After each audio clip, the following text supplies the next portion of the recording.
So I ended up cutting back a lot of my basil. Like these 3 basil plants were like completely covering the bed and shading out the broccoli.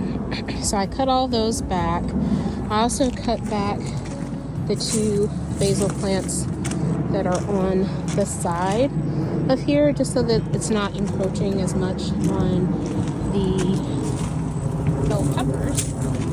Then I came around here, and same thing with these 3 basil plants. They were just kind of almost completely, like you can see where this one was kind of bent over.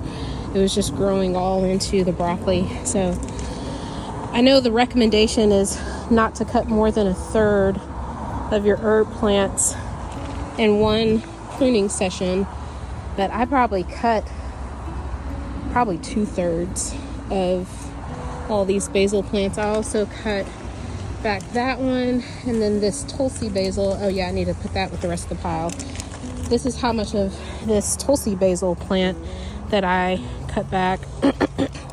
And I piled it all up right here. This is all basil.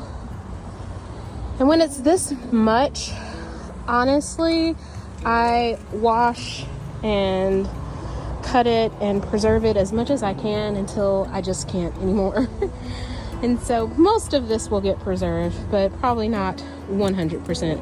This is the first basil plant I pruned, and it's kind of wilty.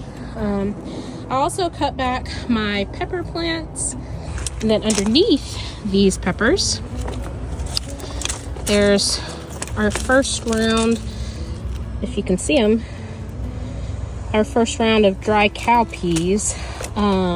So wish me luck in this marathon basil preservation session that I'm about to get into. So I was just about to pack up all this basil into the freeze dryer trays. And I was like, let me actually show everyone how much this actually turned out to be. This is a ton of basil.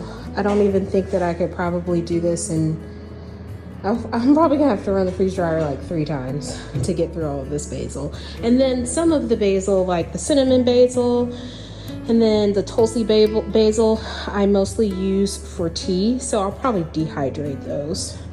But yeah, it ended up being a lot.